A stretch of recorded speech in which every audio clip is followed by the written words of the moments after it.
देवास मध्य प्रदेश की खबर है। शिकायत सुनने की बजाय आगे बढ़े निगम कमिश्नर, व्यापारियों में बढ़ा आक्रोश। देवास शहर के मुख्य मार्ग जनता बैंक चौराहे से लेकर सायाजी द्वारा तक चल रहे 6 करोड़ रुपए से अधिक के सौंदर्यीकरण कार्य को लेकर निगम प्रशासन की कार्यशैली एक बार फिर सवालों के घेरे में आ गई। करीब 7 माह पहले पूरे मार्ग पर तोड़फोड़ कर निर्माण कार्य शुरू किया। वहीं धीमी गति से चल रहे निर्माण के कारण व्यापारियों और आम नागरिकों में लगातार नाराजगी बढ़ी। प्री मानसून की बारिश ने निर्माण कार्य की पोल खोल दी है। शहर के कई हिस्सों में कीचड़, गंदगी और जलभराव की स्थिति बन गई। दुकानों के सामने पानी जमा होने से व्यापार प्रभावित हुआ और लोगों को आवागमन में परेशानी का सामना करना पड़ा। व्यापारियों का कहना है कि यदि अभी से ये हाल है तो लगातार बारिश होने पर स्थिति और भयावह हो सकती है। मंगलवार सुबह निगम कमिश्नर दिलीप सिंह निर्माण कार्य का निरीक्षण करने पहुंचे। इस दौरान क्षेत्र के व्यापारियों और नागरिकों ने उन्हें अपनी समस्याएं बताने का प्रयास किया, लेकिन आरोप है कि कमिश्नर ने शिकायतें सुनने की बजाय आगे बढ़ना उचित समझा। इससे लोगों का गुस्सा और बढ़ गया। कई व्यापारियों ने नाराजगी जताते हुए कहा कि गांव का चौकीदार भी लोगों की बात सुन लेता है, लेकिन शहर के निगम कमिश्नर जनता की समस्याएं सुनने को तैयार नहीं। व्यापारियों का कहना है कि 7 माह से सड़क खोद कर रखी है, जिससे धूल, कीचड़ और अव्यवस्था का सामना करना पड़ रहा है। इसके बावजूद ना तो निर्माण कार्य में अपेक्षित तेजी दिखाई जा रही है और ना ही जिम्मेदार अधिकारी जनता के बीच संवाद स्थापित कर रहे हैं। वहीं दूसरी ओर शहर के जनप्रतिनिधियों की चुप्पी भी लोगों को खटक रही है। करोड़ों रुपए के इस महत्वपूर्ण प्रोजेक्ट की धीमी गति और उससे पैदा हो रही समस्याओं को लेकर अब तक कोई ठोस पहल सामने नहीं आई। हालांकि निर्माण कार्य में लापरवाही और देरी को देखते हुए निगम प्रशासन ने संबंधित ठेकेदार पर 5 लाख रुपए की पेनल्टी लगाई है, लेकिन लोगों का कहना है कि केवल जुर्माना लगाने से समस्या का समाधान नहीं होगा। जरूरत इस बात की है कि निर्माण कार्य को समयबद्ध तरीके से पूरा कराया जाए और जनता की शिकायतों को गंभीरता से सुना जाए।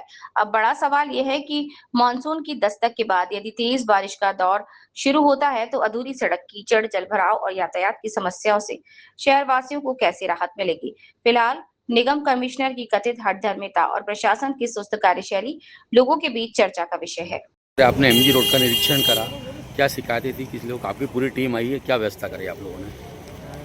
जी बिल्कुल, जैसा कि आप समझ पा रहे हैं कि जो एमजी रोड वाइडनिंग का प्रोजेक्ट है वो बहुत ही कॉम्प्लिकेटेड एक प्रोजेक्ट है। आई डोंट थिंक कि देवास नगर निगम में पहले कभी इस तरीके का प्रोजेक्ट किया हो, जिसमें बिजली विभाग भी, सीवरेज भी, वाटर सप्लाई भी, ड्रेनेज, रोड, सारे के सारे कंपोनेंट साइमल्टेनियसली इन्वॉल्व हो और सबकी टाइमलाइन इस तरीके से मैच करके हम करें कि काम जो है अच्छे से एग्जीक्यूट हो सके।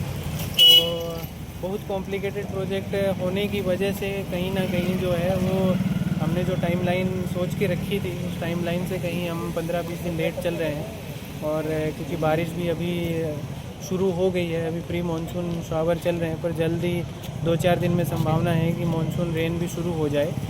इसी परिप्रेक्ष्य में आज जो है पूरा इंस्पेक्शन करके जो इमीडिएटली इश्यूज हैं जो लोग फेस कर सकते हैं, जैसे कि लूज मटेरियल नहीं हटाने की वजह से कीचड़ हो जाता है या ड्रेनेज का काम एंड टू एंड नहीं होने की वजह से वाटर लॉगिंग का इशू होने की संभावना है, तो उनको प्राथमिकता से निपटा के और उसके बाद जो सीवरेज का काम चल रहा है उनको भी निर्देशित किया है कि वो दिन भर में उतनी खुदाई करें जो सेम डे उसको वापस से लेवल करके और मोटरेबल कर सके और उसी लेवल पे करें। और हमारा प्लान ये है कि हम अभी जितना जल्दी हो सके सुभाष चौक तक में रोड का काम भी शुरू कर दें।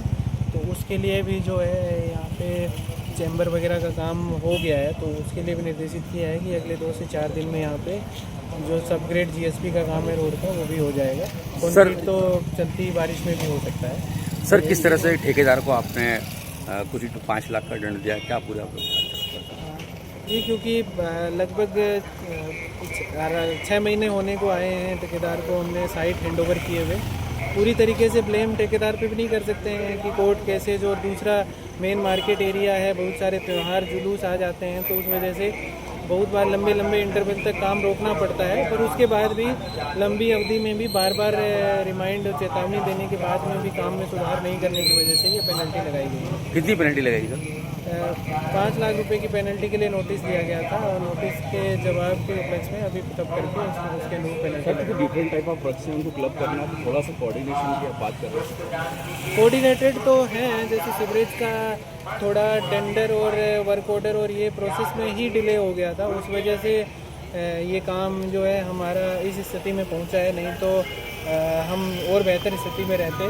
सीवरेज का जो काम है वो बहुत ही आप देख पा रहे हैं कि क्वालिटी और स्पीड के साथ कर रहे हैं।